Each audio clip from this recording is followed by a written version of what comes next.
O artigo 230, inciso 7º e o 21º, né? Conduzir o veículo com a cor ou característica alterada, conduzir o veículo de carga com falta de inscrição na TAR e demais inscrições previstas neste Código. Então, em tese, infrações de responsabilidade do proprietário, né? O artigo 232 fica excluído da responsabilidade do condutor conduzir veículos sem documentos de porte obrigatório referidas neste Código. Essa situação do artigo 232 me causa um pouco de estranheza. Só posso imaginar que vai ser excluída a responsabilidade do condutor por não conduzir o veículo sem os documentos de porte obrigatório, naqueles casos que nós já citamos anteriormente, aonde o agente pode consultar a existência dos documentos de porte obrigatório via sistema. E aí, em tese, o condutor não poderia ser responsabilizado por não portar os documentos. Só posso pensar nessa hipótese. Como uma eventual tese, já que nós estamos aqui para discutir teses que são aplicadas para defesa dos nossos clientes, amanhã ou depois, se eu tiver que fazer a defesa de um cliente num processo de suspensão, onde ele era condutor e foi autuado por conduzir veículos sem os documentos de porte obrigatório, perceba que o inciso 2º não coloca nenhuma ressalva referente ao artigo 232. Então, por não colocar nenhuma ressalva, me parece que seria pertinente uma tese aí de que a pontuação decorrente de falta de porte obrigatório não poderia ser computada para efeito de suspensão. Parágrafo 4º do 259, ele não menciona nenhuma outra exceção, a não ser o artigo 232. Não será computada para o condutor, artigo 233, deixar de efetuar registro de veículo no prazo de 30 dias, junto ao órgão executivo de trânsito, ocorrida nas hipóteses do artigo 123, justamente porque seria de responsabilidade do proprietário. E chamando a atenção do que eu falei do artigo 232, é uma tese para que a gente possa usar amanhã ou depois para excluir pontuação por falta de documento de porte obrigatório do condutor, caso ele venha ter a suspensão e com essa pontuação gere o problema para ele de suspensão, gere a somatória para ele ser enquadrado numa possibilidade de suspensão. Esse inciso 2º determina a exclusão, né, da responsabilidade do condutor, no caso aqui, então a pontuação não poderia ser computada. O 233A mencionado no inciso 2º foi vetado. O 240 exclui da responsabilidade do condutor deixar o responsável de promover a baixa do registro do veículo irrecuperável ou definitivamente demonstrado. É de responsabilidade do proprietário. E o 241, deixar de atualizar o cadastro de registro do veículo ou de habilitação do condutor. Então, a ressalva que eu fiz para o artigo 232, eu faço para o artigo 241. O inciso 2º trata-se de uma exceção à responsabilidade do condutor, atribuída pelo parágrafo 4º do artigo 259. Então, eventualmente, se o condutor for autuado porque não atualizou o cadastro da sua habilitação,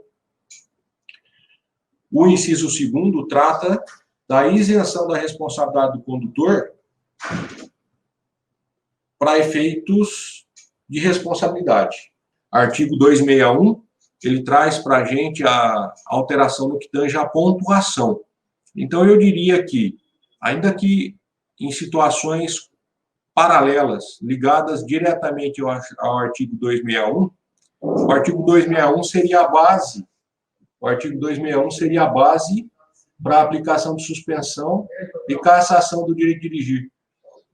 Artigo 261, vamos abordar aí. A penalidade de suspensão do direito de dirigir será imposta nos seguintes casos. Então, o que é que nós temos hoje? Hoje, o condutor ele pode ser suspenso por uma única infração que por si só determina a suspensão, então, embriaguez ao volante, recusa, infração por excesso de velocidade acima de 50%, né? Então, nós temos algumas infrações que determinam a suspensão por si só. Ou, no caso de somatória de pontos. Hoje, atualmente, pelo artigo 261 em vigor, 20 pontos. Em suma, inicialmente, nós vamos ficar com isso. Como é que vai passar a funcionar a partir do dia 12 de abril? Então, nós temos aí, sempre que, conforme pontuação prevista no artigo 259 deste Código, o infrator atingir no período de 12 meses a seguinte contagem de pontos. Letra A, 20 pontos, caso constem duas ou mais infrações gravíssimas na pontuação. 30 pontos, caso conste uma infração gravíssima na pontuação, e 40 pontos, caso não conste nenhuma infração gravíssima na pontuação. A partir do dia 12 de abril, eu vou passar a informação inversa, que na minha mente fica mais fácil. A partir do dia 12 de abril, 40 pontos para suspensão. Só que para 40 pontos, o condutor não pode ter nenhuma infração gravíssima de 7 pontos. 30 pontos, se o condutor tiver uma infração gravíssima de 7 pontos. Ou ele vai ter instaurada a suspensão aos 20 pontos, se ele tiver duas ou mais infrações gravíssimas. Ressalva. Eu posso aplicar o que vai entrar em vigor a partir do dia 12 de abril para os casos anteriores? E aí vai ficar a dica para os profissionais, os advogados, para vocês que estão comigo. Posso aplicar de forma retroativa? A gente já discutiu isso anteriormente. Entendo eu que é possível aplicar de forma retroativa.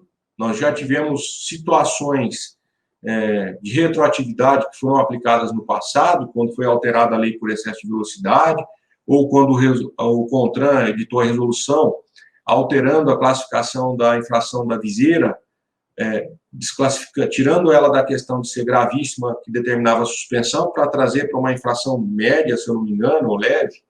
Então, assim, a retroatividade vai ser possível. Vantagem da aplicação retroativa aqui, nesse caso, nós temos milhares e milhares e milhares de condutores com problema na pontuação, com problema de suspensão, porque, de repente, atingiram os 20 pontos ou mais, e essa lei nova ela vai ser benéfica. Então, se eu tenho uma pessoa que tem 20 pontos, e na pontuação ele teve uma infração gravíssima, pela nova lei, ele poderia ter instaurado o processo de suspensão só aos 30. E se ele está na faixa dos 20 aos 29 pontos, nós podemos aplicar a nova legislação. Se o cidadão teve lá duas infrações gravíssimas no período de 12 meses e atingiu 20 pontos, nesse caso, a lei não vai fazer a mínima diferença, porque a nova redação traz que se o camarada tem duas infrações gravíssimas, o processo vai ser instaurado aos 20 pontos. Mas se a pessoa tem uma, e está dentro dos 20 aos 29 pontos, uma gravíssima, e ficou dentro dos 20 aos 29, nós podemos aplicar aí a letra B. Se o cidadão não tem nenhuma gravíssima, nenhuma de 7 pontos, e somou 20 pontos, em tese, pela nova redação, somente aos 40. Então, vai dar para a gente trabalhar a retroatividade, e nós temos aí milhares e milhares de condutores com problema na habilitação, esperando a assessoria de um bom profissional. Isso aqui vai dar para ser trabalhado. Administrativamente, vai ser resolvido? Talvez, administrativamente, os órgãos possam até aplicar para aqueles processos em curso, que ainda não foram julgados pelo CETRAN, por exemplo. Porém, acredito eu, que muitos órgãos não vão querer aplicar essa retroatividade, e aí vai depender de você, colega advogado, poder trabalhar isso no judiciário. Então, nós teremos um grande mercado em potencial para esses condutores que já possuem problema na habilitação.